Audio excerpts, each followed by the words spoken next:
जी, हरिवंश महाराज जी आप कह रहे हैं कि आप चिकित्सक हैं, श्री जी की कृपा से स्त्री रोगों और गर्भवती महिलाओं का उपचार करते हैं और धाम में ही सेवाएं दे रहे हैं। तो कह रहे हैं कि काफी जने ऐसे आते हैं जो आपको सुनते हैं बट वो साधन परायण है, गर्भवती हैं, तो 2 बजे उठना, कम से कम नींद लेना, जैसे आप बताते हैं एक टाइम प्रसाद पाते हैं, तो महाराज जी ऐसे में गर्भावस्था में जो शिशु जितना पर प्रभाव पड़ता है।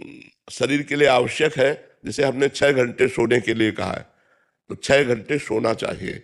क्योंकि अगर आप 6 घंटे नहीं सोएंगे तो आपके जागरण के समय में जो भजन करेंगे उसमें आपको विक्षेप पड़ेगा, बार बार आलस्य आएगा। 6 घंटे सोना चाहिए, 24 घंटे में 6 घंटे सोना चाहिए, और इसके बाद शेष समय अपनी दिनचर्या में रत रहना चाहिए। हाँ, ज्यादा गर्भ बढ़ जाने पर गर्भ की सुरक्षा के लिए हमको कठोर क्रियाएं नहीं करनी चाहिए। हमें ऐसी क्रियाएं नहीं करनी चाहिए जिससे गर्भस्थ शिशु को किसी भी तरह का क्लेश हो, और हमको वही आहार लेना चाहिए डॉक्टरों से सलाह लेकर जिससे हमारे गर्भस्थ शिशु की पुष्टि हो। हमको वैसे ही आचरण करने चाहिए जैसे पहला आचरण तो है, जो ही ये पता चले कि हमारे उदर में बालक या बालिका गर्भ का प्रादुर्भाव है, अंदर आ चुका है, प्रकट हो चुका है, गर्भ अंदर बन रहा है, तो उसी दिन से ब्रह्मचर्य रहना चाहिए, पहला नियम।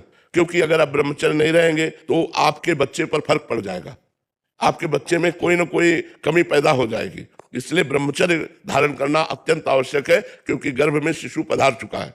इसके बाद हमें पौष्टिक आहार लेने चाहिए, उचित नींद लेनी चाहिए, और हमको भागवतिक कार्य करने चाहिए, भगवान की कथा सुनना, नाम कीर्तन करना, नाम जप करना।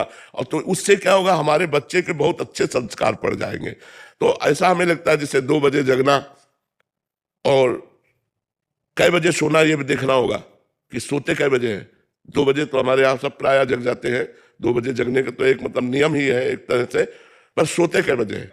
मान लो 4 घंटे रात्रि में सो गए तो 2 घंटे दिन में विश्राम कर लिया, तो 4 2 6 घंटे जग। और जिनको दिन में विश्राम करने को ना मिलता हो उनको रात्रि में 6 घंटे आराम से सोना चाहिए, और जो शरीर से श्रम करते हो उन्हें 7 घंटे विश्राम करना चाहिए। और जी वही कह रहे थे कि क्योंकि शब्दों को सही से पकड़ ना पाने के कारण नॉर्मल तो कोई दिक्कत नहीं है, बट जैसे उनके पेट में कब्ज, भारी कब्ज थी, फिर जब उनको देखा तो बहुत कमजोरी, तो जब पूछा गया तो उनके पतिदेव ने बताया कि ये मतलब बहुत साधन परायण है, अष्टयाम श्री जी की इस अवस्था में भी कर रहे हैं, वो तो ठीक है, बट एक टाइम भोजन पाना और 2 बजे सुबह उठ जाना और कठिन। इसमें अब अपनी बात नहीं देखनी, गर्भस्थ शिशु की बात देखनी है कि हमको अगर 3 बार पाना पड़े तो हमें 3 बार पाना चाहिए, क्योंकि गर्भस्थ शिशु का पोषण होना चाहिए। बट आप कहते हैं कि चिड़िया की तरह थोड़ी थोड़ी देर में नहीं लेना चाहिए। बीमार और गर्भिणी नारी, इनको साधना में आप नहीं गिन सकते। बीमार आदमी है, अब उसको दवा लेनी तो 2 बिस्कुट खा लीजिए, 4 बिस्कुट खा लीजिए, या आप कोई कुछ थोड़ा पा लीजिए, तब आप दवा लीजिए। नहीं, दवा बहुत गर्म होती है। स्वस्थ शरीर के लिए नियम है, अस्वस्थ शरीर के लिए नियम नहीं है। जैसे भी आपको बने, जैसे स्वस्थ शरीर तो आसनों में बैठो, अब अस्वस्थ शरीर तो सोफा कुर्सी, जैसे आप ऐसे बैठे हो, राधा राधा जप रहे हो। आपका भजन बनना चाहिए।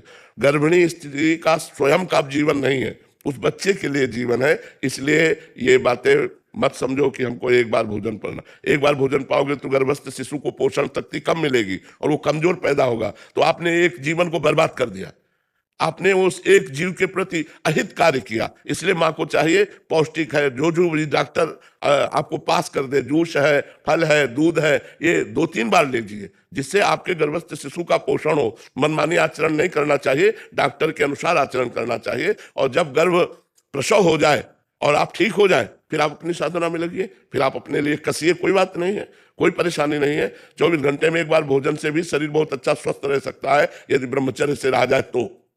हम लोगों को तो कई कई दिन भोजन नहीं मिलता था, लेकिन कभी निराशा नहीं हुई, कभी उदास नहीं हुई, कभी हताश। तो इसलिए जब तक गर्भस्थ शिशु रहे तब तक हमें डॉक्टर के अनुसार चलना चाहिए कि उसको क्या पोषण तत्व देना है, कौन कौन सी। अब जैसे गर्भस्थ शिशु है और आप वजन वाली चीज उठा रहे हैं, आप झुक रहे हैं, तो उसको परेशानी पड़ रही है। उस समय आपको उसकी सुरक्षा के लिए आपको उन कार्यों को छोड़ देना चाहिए जिनको निषेध किया गया है। आप पोछा लगा रहे हैं, गर्भस्थ शिशु को बहुत परेशानी होगी, हानि हो जाएगी, आप नहीं लगाइए। आप उतना झुकिए, आप उतना कार्य कीजिए जिससे गर्भस्थ शिशु का पोषण हो, उसको किसी तरह से हानि न पहुंचे। ये डॉक्टरों से सलाह ले लेनी चाहिए।